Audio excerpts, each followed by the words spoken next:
This is Caught in the Act with Tim Clark.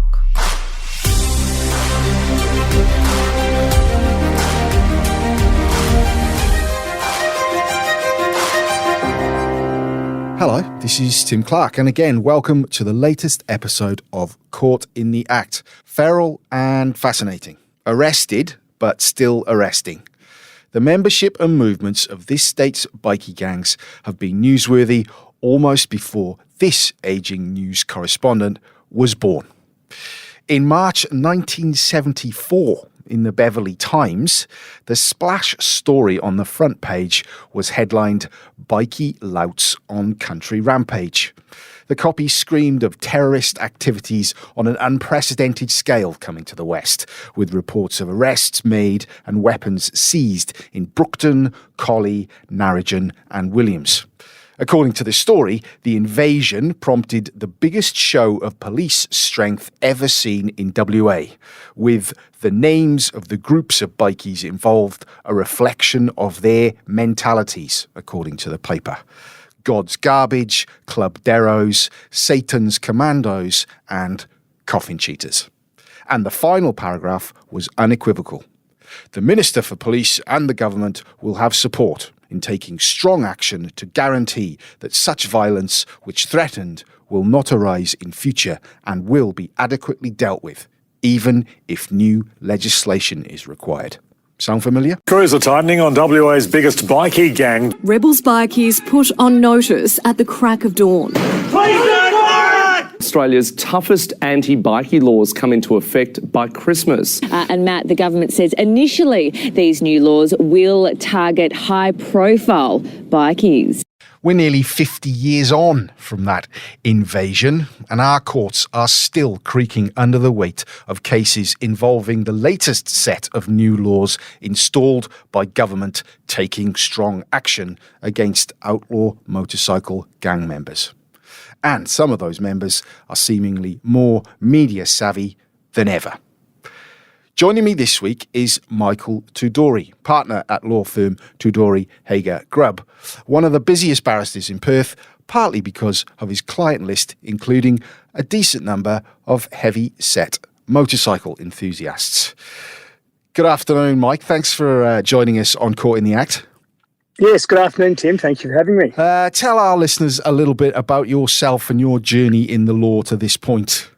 Yes, well, just something to reflect on when I get asked that question, how old I'm getting. So I've been a criminal lawyer now in this state for about 27 years. So I've certainly seen the rise of criminal organisations, but also the rise of various motorcycle clubs. And over that time, various politicians, whether it be Liberal or Labor politicians, all trying to flex their muscles to slow what I see is an incredibly steady growth of recruitment. And that's an interesting way of putting it, steady growth, because I remember probably 20 years ago, a former Attorney General in Jim McGuinty actually sitting on a Harley outside of Parliament, professing that he was the man that was going to end this scourge. But 20 years on from that, the state's highest law officer has again been sort of wielding the sword of justice and saying, no, it's these laws that are going to stop these boys in their tracks. And of course, these laws have not achieved that one bit. Well, we'll get into that. So, look, in September 2020, in a Regulation Daily court list, the name Dane Marcus Brakovich sat amongst the many others next to a charge of driving a motorcycle without wearing protective helmet. 2 months later, that same Brakovich was sat at a cafe in Scarborough, briefly, before violence erupted and ham-fist punches were thrown between himself and Nicholas Thomas Martin. Brakovic was a senior Hells Angel at the time. Martin was the most senior rebel in the state. And the sight of the two men hammering each other at a coastline cafe was not only a shock to those there, but to many others beyond. Since that day, Brakovic has become the face of this state's so-called 1%ers, a face entirely covered with tattoo ink. And it is believed that it was those tattoos on full display when Brakovic attended court to answer a charge stemming from that brawl with Nick Martin, which prompted Attorney General John Quigley to act. We're coming for the bikies. Keep on disrupting and make this the most inhospitable jurisdiction in Australia. Alongside Police Minister Paul Papalia, John Quigley came up with sweeping legislation, the Unlawful Consorting and Prohibited Insignia Bill, which effectively banned bikies from being bikies in public. Mike, talk us through the crux of this law and what it's meant in practice. Well, this bit of legislation, it's not just on tattoos or insignia. There's various aspects of it.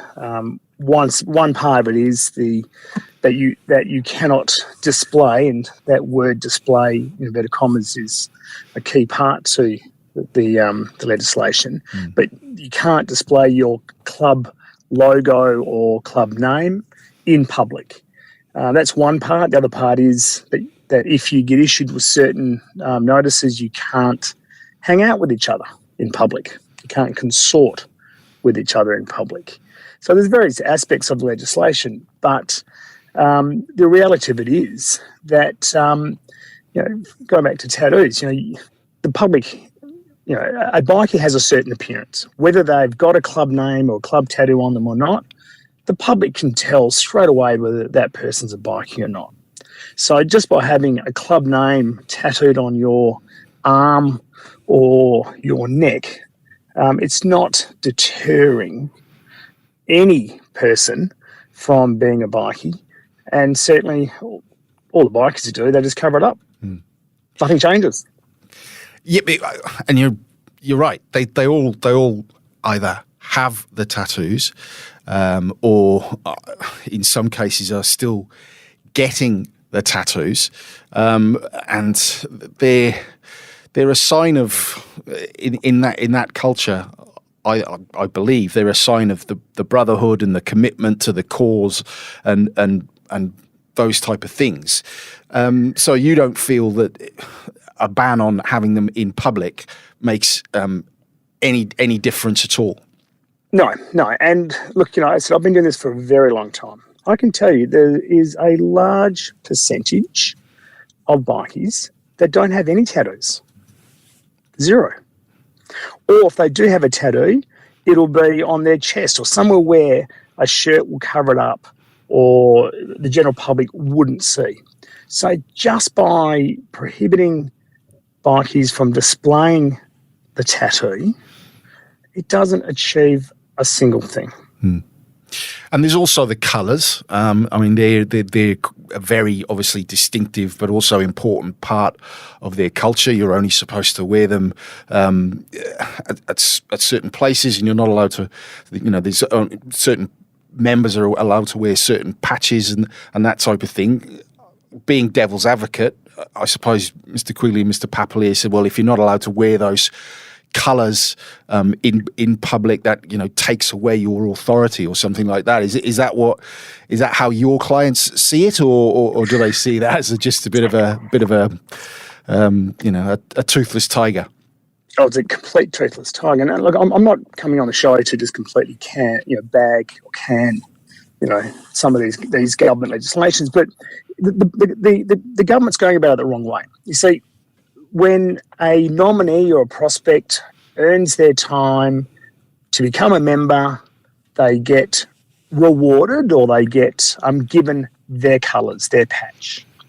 And that's not owned by the member, it's owned by the club and always is owned by the club. Mm-hmm. So when you receive your patch, you're a full-fledged member. But, and if they have private gatherings, they'll wear their full colours with their full patches to determine their hierarchy and their length of time in the club and seniority and position.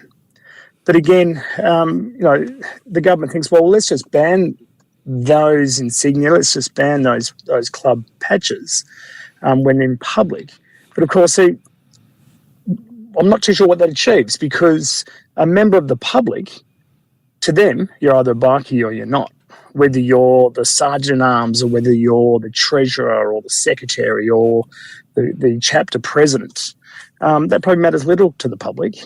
So by disarming that, I'm not too sure what it's trying to achieve in the public eyes or for the government to deter. Now, since its passage, the passage of these laws, dozens of allegations of displaying insignia of an identified organisation in a public place have been laid in courts all across the state. But not all of them have been successful. There have been defences raised, acquittals earned, and appeals won. This is a legal milestone for WA's underworld. 3 bikies have been convicted under WA's strict anti-insignia laws, but the case wasn't a total success for prosecutors. Mike, new laws always bring new legal implications. What have been some of those that you've seen in practice? Well, the implications are, especially with this, so you have to understand, let's just look at the cost of bringing a prosecution against a person. It costs the taxpayers a lot of money. There must be statistics on it. The government will have all of that. They're often not released. But to charge someone with, say, for instance, running into Bunnings to get a quick parts to fix his retic, forgets to cover up his tattoo or wearing a club T-shirt, not bothering anybody, gets in silently, pays his money and leaves, and later on the police go and check the CCTV and say, right, we're going to charge that person. The cost of that's insane.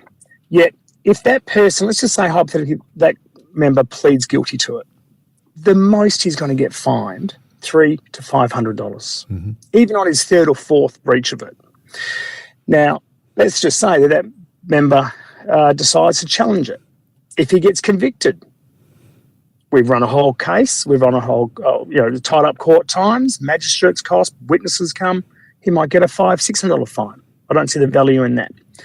If that member or bikie gets acquitted, the costs that he or she receives back under the official prosecutions can be $10,000, $15,000. For example, I had a prosecution recently of an insignia at a bar. My client got off, and he was awarded about $12,000 in costs against the police for that prosecution. So in terms of implications, it has to be said, is there value in money for the taxpayers? There's not. Yeah. Because it's not achieving what the government wants to achieve. And it never will. And another recent case that we followed at the West Australian, a chap called Nathan Greenway, quite a distinctive-looking fella, was charged with displaying an insignia, not a tattoo, not a shirt.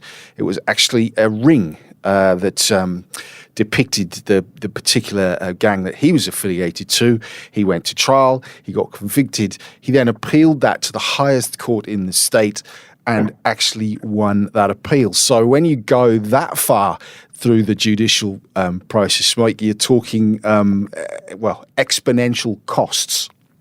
Oh, it'd be in excess of $50,000-$60,000 plus to his taxpayers, probably more. And of course, the most high profile of those insignia charges, which didn't result in a conviction, Dane Marcus Brackovich. During a frankly bizarre trial last December, Brackovich was the main piece of evidence and the star witness.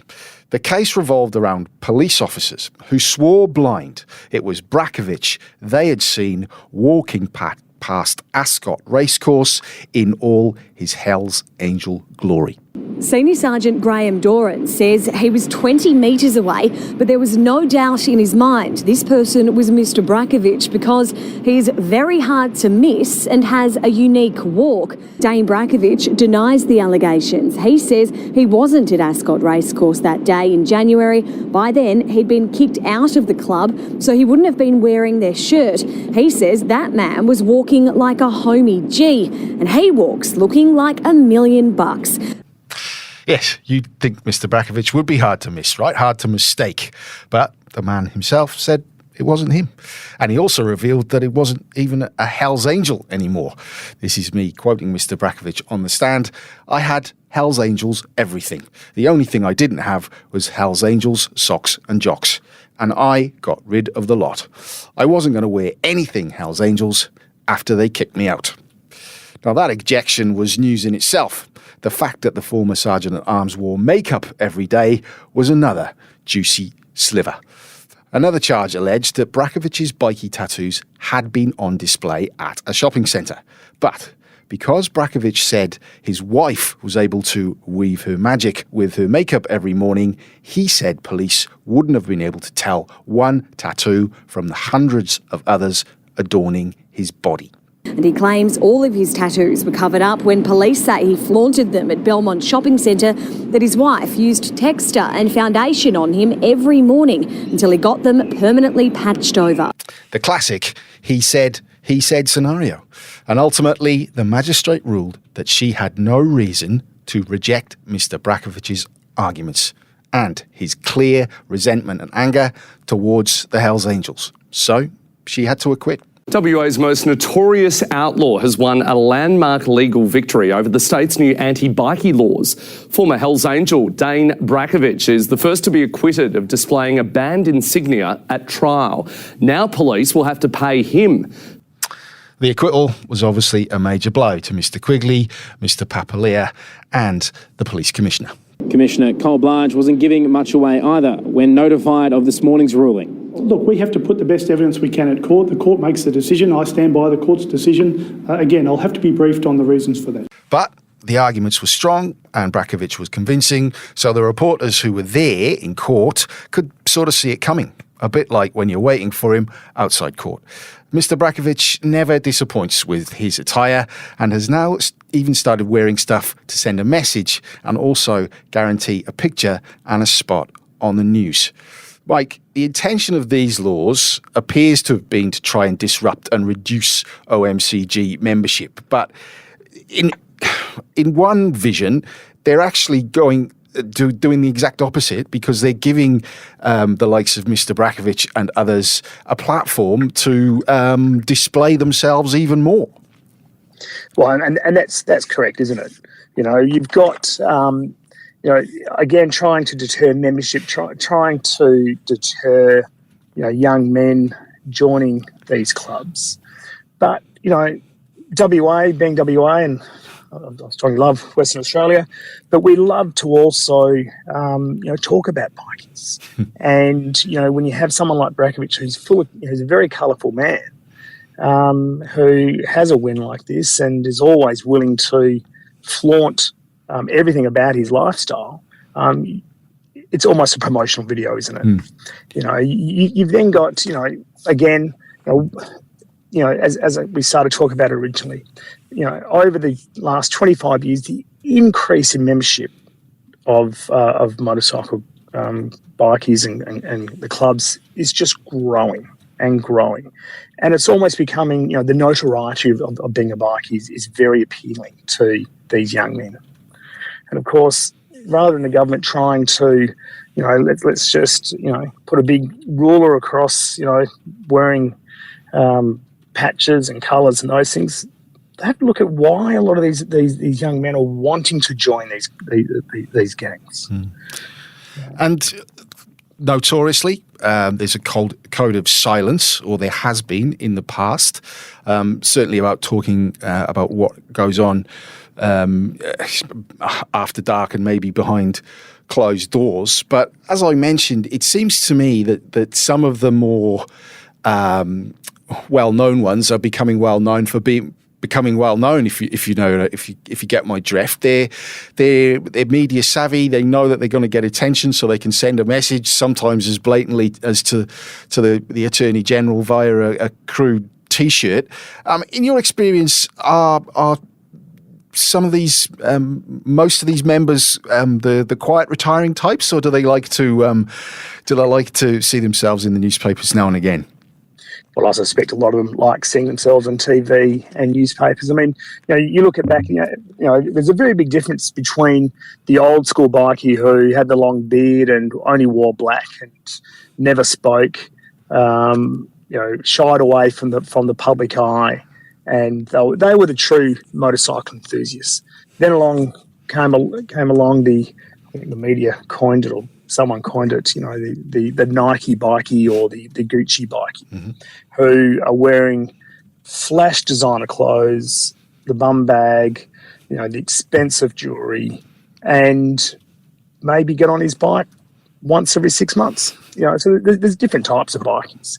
And, the more that we talk about them, the more that the media portray the bikies, there's always going to be that personality that wants to be, seen on the TV, seen in the newspaper, almost a Hollywood-style, media notoriety. And representing OMCG members, colourful or black clad, must come with its own set of unique challenges. Mike, talk us through some of them. Well, it's always high pressure, not necessarily by the client. So, I find that almost all of the bikers are represented over the years. Understand that if you're going to plan that environment, there comes the police attention and the challenges with that. I think the over the years, the law's got a lot more complicated, and I think if anything, the pressure comes from the police putting so much resources into the prosecutions and the investigations that it's business for the bikies, and it's business to have lawyers, competent lawyers that are representing them, and it's just part of the cycle. We are a big part of the cog. And in one respect, I suppose the lawyer representing has to have some sort of relationship with the police prosecuting. The anti-gang crime squad can come across as quite direct themselves at times. What happens there in terms of being a lawyer representing someone that the anti-gang crime squad are very keen to see behind bars in some cases? Well, I've been dealing with the gang crime squad for many years, and there are some very good police officers, and I respect a lot of them. There are, again, some of those officers that I don't respect. What has always staggered, beyond belief, is that often you'll find that the police officers that are in the gang crime squad often have far more tattoos on them than my clients. Full sleeve tattoos, and it's almost become an us versus, well, not saying us, but the bikies versus the other gang, being gang crime squad. So that has its challenges because both sides have big egos. I have, and most criminal lawyers have, a very good working relationship with the police prosecution and the DPP. Of course, the gang crime squad, they're police like any other police, and they are witnesses, and we'll deal with them accordingly and cross-examine them accordingly. And, they come, for us, they're no more than any other witness. It's more the prosecutors that have to deal with the ego of the gang crime squad or the police that prosecute the bikies, because they're the ones that are not going to back down. Yet the prosecutor is the one that's got to go down there and present a case that is flawed. Now, of course, as I mentioned off the top, one of those clients that you represented for a long time was Nick Martin, who is no longer with us, having died from a sniper's bullet shot at him as he sat amongst dozens of others at Kwinana Motorplex, just 3 months after that brawl with Dane Brakovic. Mr. Brakovic has never been connected in any way with Mr. Martin's death. In fact, one man has already been convicted of being the shooter, and another will go on trial next year of ordering that hit. Mike, you knew Nick very well, professionally, and I'm guessing personally as well, having represented him through various legal cases over the years. He had a hard man reputation, that's obvious. Was that justified? Look, Nick definitely had a hard man reputation. He never, ever lost his temper with me, ever once.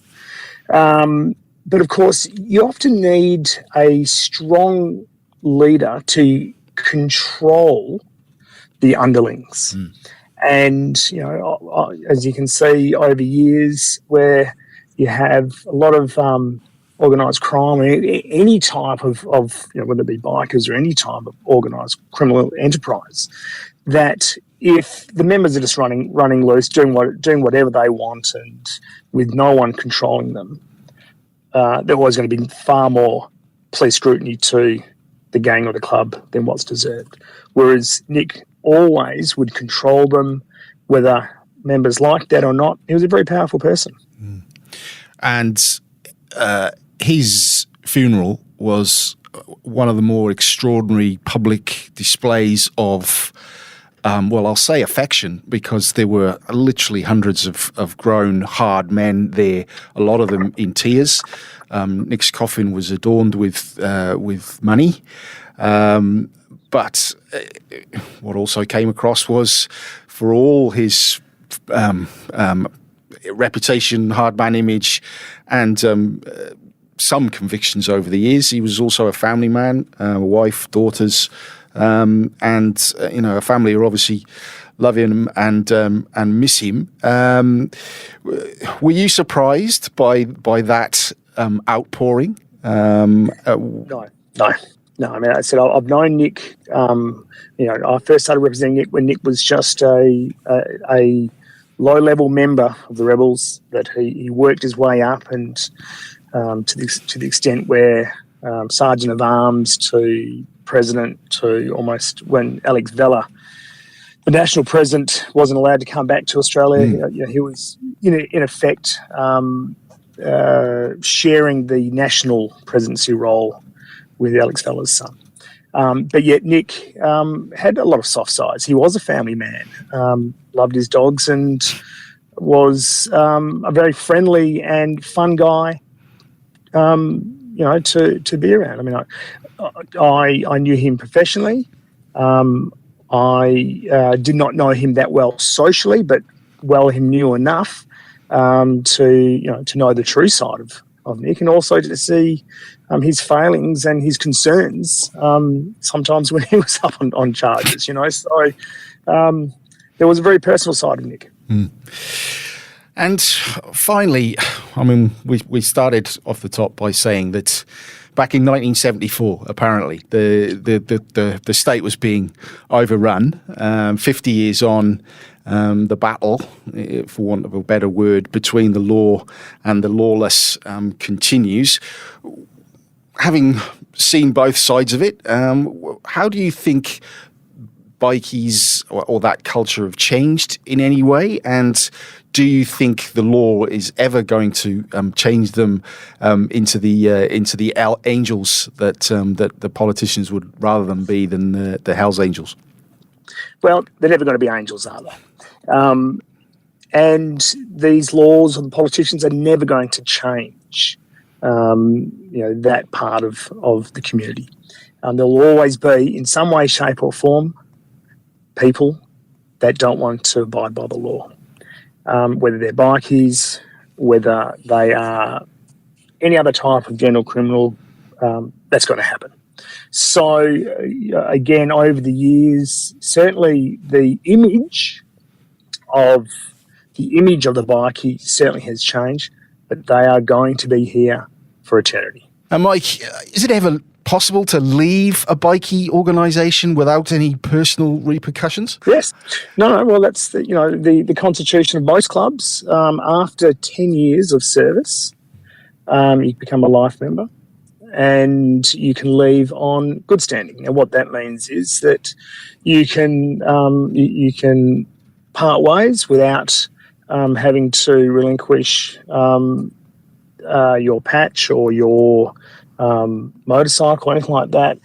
And you can just go back to being an associate. And there are many, many old senior bikies who